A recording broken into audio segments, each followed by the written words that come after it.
O exercício 3 da página 832 do livro Octa mais 1. Ele dá 5 vetores, vetor A, B, C, D e E, o módulo de cada um, um ângulo alfa, dá o cosseno desse ângulo, e pede a resultante desses vetores. Então, para começar, vamos analisar cada um deles. A gente tem A, B, C, D e E.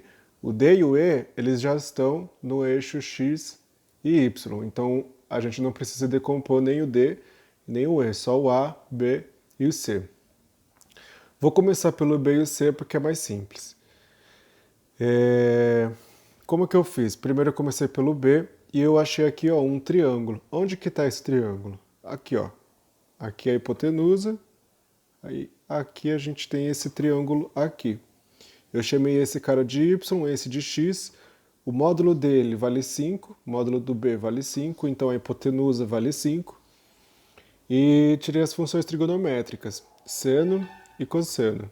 Seno, cateto oposto sobre adjacente, cateto oposto é o X, sobre adjacente não, sobre a hipotenusa é o 5.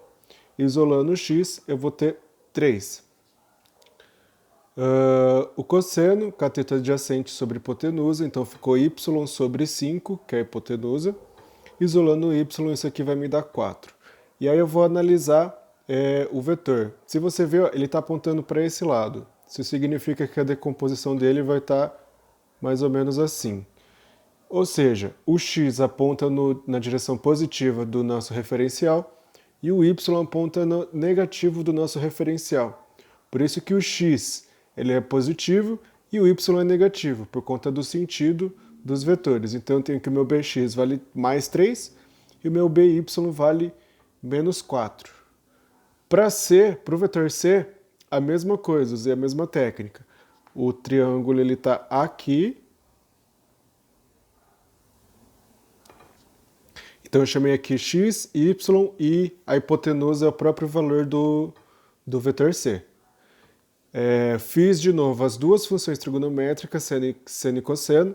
Seno de alfa, o alfa está aqui, vai ser oposto, que é o x, sobre a hipotenusa, que é o 10. Isolo x e eu vou encontrar 6.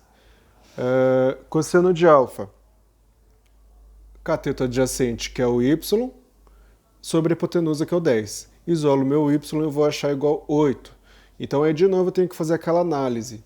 Ele está para esse sentido, então ele vai ter uma decomposição aqui para baixo e outra aqui para a esquerda. Então se você ver, ó, o x aponta no sentido negativo do meu referencial e o y também aponta no sentido negativo. Por isso que o meu cx é menos 6 e o cy é menos 8. Agora vamos para o vetor A. Para o vetor A, a gente precisa de uma trigonometria aqui de leve. Como que vai ser? Eu usei o B como referência e ele fala aqui que esse ângulo vale alfa e o ângulo entre o A e o B vale 90 graus, é um ângulo reto, né?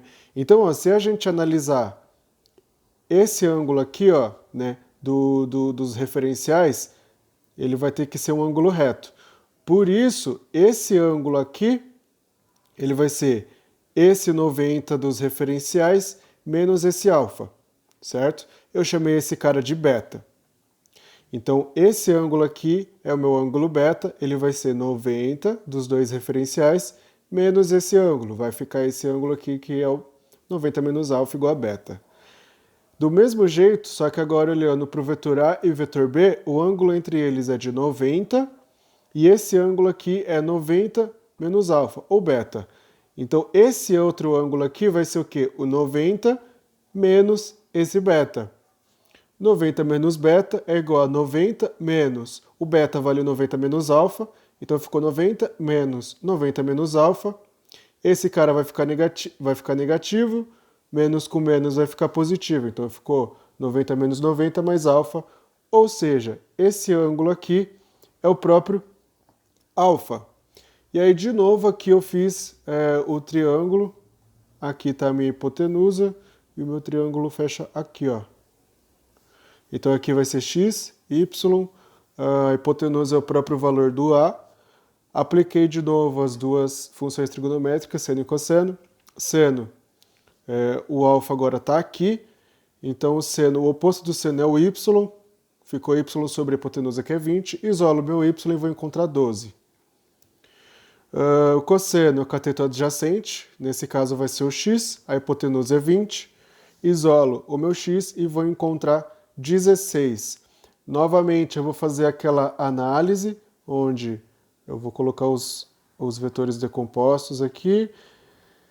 Esse cara aponta no sentido positivo do meu referencial y, esse cara também aponta no sentido positivo do meu referencial x. Portanto, ax é positivo, a y também é positivo, ax vale 16 e o ay vale 12.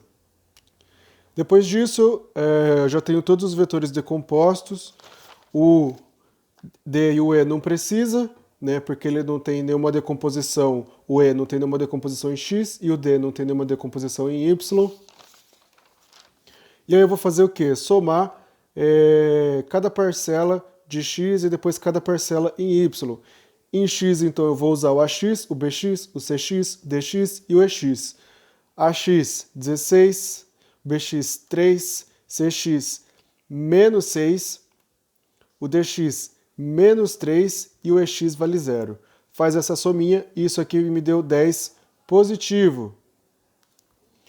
Mesma coisa para o y, vou somar todas as coordenadas em y, então ficou 12, o by vale menos 4, o cy vale menos 8, dy 0 e y 10. Somando tudo isso aqui vai me dar 10 positivos. É importante ele ser positivo, você saber se ele é positivo ou negativo, para saber se o vetor aponta para cima ou para baixo, ou de um lado para o outro. Como os dois deu positivo, Como os dois deu positivo, isso significa o quê? Que em x ele aponta no sentido positivo do referencial x e no y ele aponta para o sentido positivo do meu referencial y. Então eu tenho um vetor que vai ser 10 para cima, 10 para a direita, vou achar a resultante disso daqui por Pitágoras. Fiz o Pitágoras e deu 10 vezes o raiz de 2. Teve uma coisa que eu pulei aqui no começo. Ele deu o cosseno de alfa, que é 0,8. Eu encontrei o seno usando a relação fundamental da trigonometria. Cosseno ao quadrado mais seno ao quadrado igual a 1. Você acha o seno igual a 0,6.